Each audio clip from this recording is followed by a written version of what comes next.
Welcome to Getting Started with Lameness Locator. We will begin with going over what is included in the system. On the right side of the case, you will find an important informational sheet that you should read before using your system.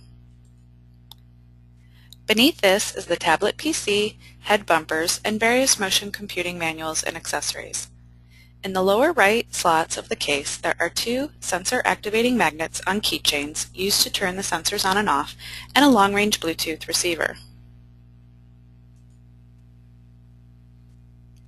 On the left side of the case, you will find a roll of adhesive tape for additional security of the pelvic sensor, dual-act tape also used for attaching the pelvic sensor, two sets of inertial sensors stacked on top of one another, charging stations for the sensors with their 5-volt DC adapters, and pastern wraps.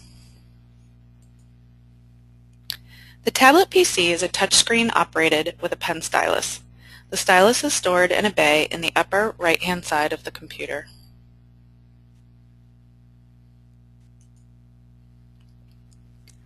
On the right side of the tablet, there is a power switch, the pen stylus bay, and the power battery indicator. The power battery indicator flashes amber when the tablet battery life is low. On the left side of the tablet, there are ports for the DC power adapter, a serial cable, two USB ports, ports for the Ethernet cable, ports for speakers, a microphone, and a fan vent. For full user instructions on the Motion Computing J-Series Tablet PC, please refer to www.motioncomputing.com. A backup USB thumb drive should be inserted into one of the USB ports. This thumb drive is specifically formatted for backup of your Lameness Locator data. The hotkeys, which are on the top right side of the computer, can be adjusted to perform different functions. You can refer to the Motion Computing User Guide if you would like to program these buttons to perform particular shortcut functions. However, they are not necessary to use the Lameness Locator software. The sensors do not have an external on-off switch. All components are internal. There is an internal magnet reed switch in the lower left corner of the sensor when facing the sensor label.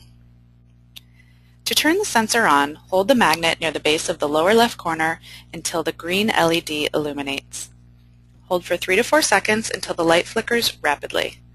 Move the sensor away from the magnet and the sensor will blink at a more moderate pace. The sensor is now turned on and ready to connect to the program. Repeat with all sensors.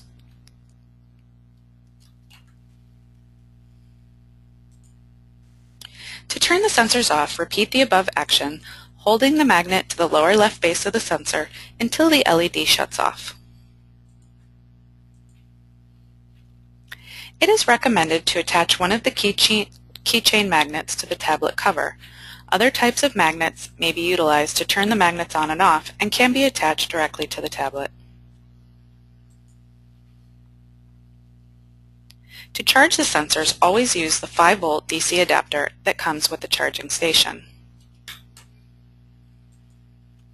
To minimize the risk of damage to the sensors due to a voltage oscillation, it is best to use a surge protector. To charge the sensors, make sure that the sensors are turned off. The base of the sensor must be inserted first on an angle, then push the lip of the sensor downward to snap into the sensor bay.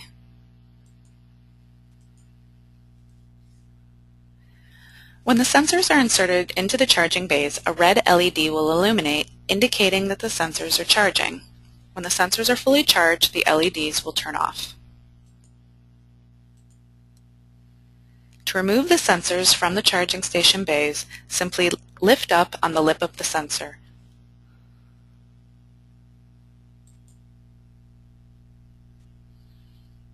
While using the sensors the first few times, it is best to deplete the charge before recharging the sensor.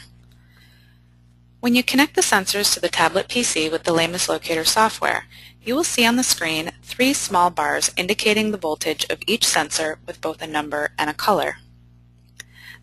A green bar indicates that the sensor is at least close to being fully charged and should be usable for 1 to 4 hours.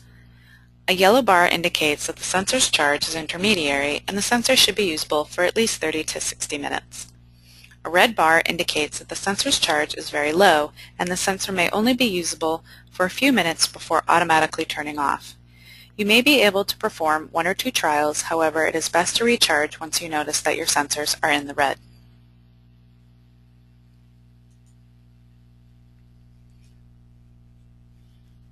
When fully charged, the sensors can be used consistently for 3 to 4 hours.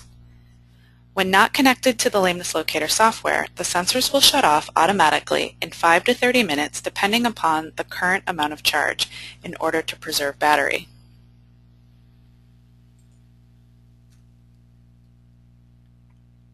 The wireless sensors have labels illustrating where they are attached and how they should be oriented on the horse. The sensors are not interchangeable, and mixing up placement or improper orientation will give incorrect results. There are 2 vertical accelerometers. One is attached to the head using a head bumper and the other to the pelvis using a piece of dual-lock tape or the pelvic clip. For both sensors, the lip of the sensor must always face cranially and the green LED must face the left side of the horse. The third sensor is a gyroscope that is attached to the pastern of the right forelimb using the pastern wrap. For this sensor, the lip of the sensor must be directed proximally and the green LED will be facing the lateral aspect of the limb.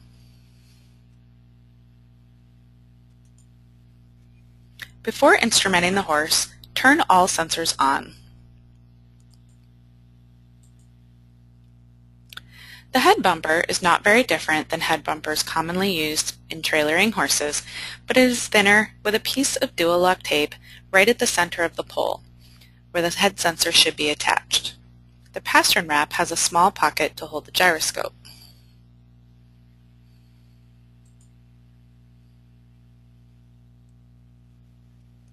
To attach the head sensor, put the head bumper on the horse. The head bumper can be slipped beneath the halter and the Velcro straps can be opened and closed around the crown piece of the halter so that the halter does not need to be removed.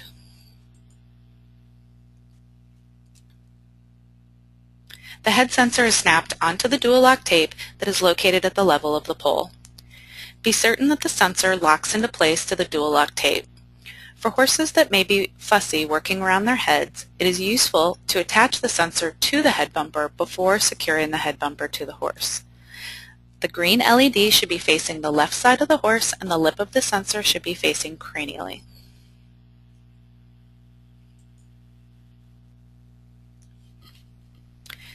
If you cannot apply the head bumper, for example, if the horse does not like to wear a head bumper, attach the sensor directly to the halter with a piece of dual-lock tape. Be sure that the sensor is on midline.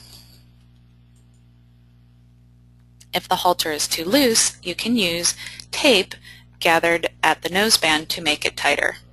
To obtain good measurement of the head acceleration, it is important that the sensor is moving with the head. In other words, the sensor must be firmly attached to the head.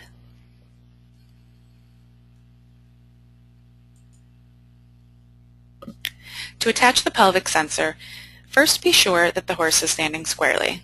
It is also important to evaluate at this time the symmetry of the pelvis, since pelvic asymmetry may give false readings of asymmetric acceleration of the pelvis, which will be interpreted as lameness of the hind limbs.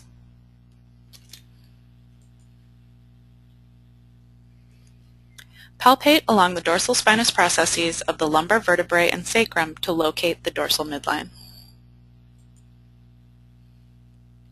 Attach a 2-inch piece of dual-lock tape across the sacral tuberosities. The dual-lock tape should be oriented transversely relative to the horse.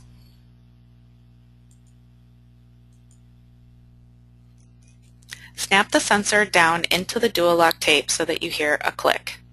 Double-check the sensor from behind to be sure that it is straight and on midline. Again, the lip of the sensor should be facing cranially and the green LED should be facing the left side of the horse. In order to obtain good measurement of pelvic acceleration, the sensor must move with the pelvis. In other words, the sensor must be firmly attached to the pelvis of the horse. Lift up on the sensor gently to determine security of the sensor to the pelvis. If the dual-lock tape attached to the horse still allows too much independent vertical movement of the pelvic sensor, more than a few millimeters, you can use tape to cover the sensor and minimize its vertical movement. A roll of cloth tape is provided with your system, although any tape with strong adhesive will work. You may find that only a crisscross of tape is sufficient to secure the sensor. However, up to 6 pieces may be used.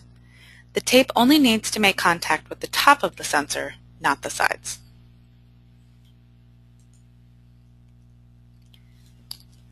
An alternative to tape is to use the pelvic sensor pelvic clip. Instructions for utilizing the pelvic clip are included with your system.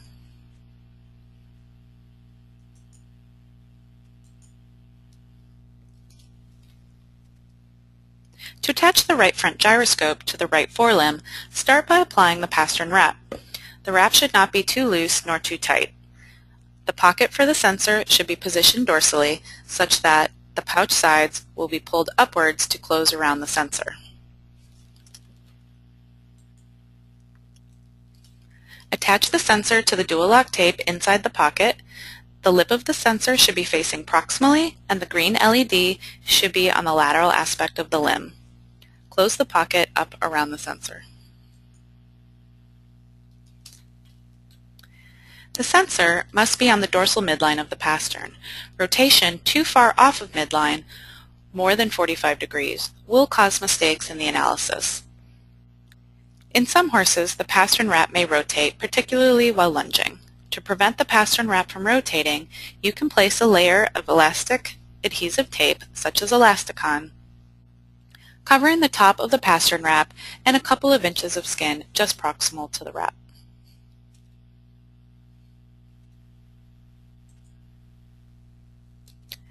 To connect the computer to the sensors, plug in the long-range Bluetooth receiver to one of the USB ports. Forgetting to connect the USB receiver is the most common cause of failure to connect to the sensors.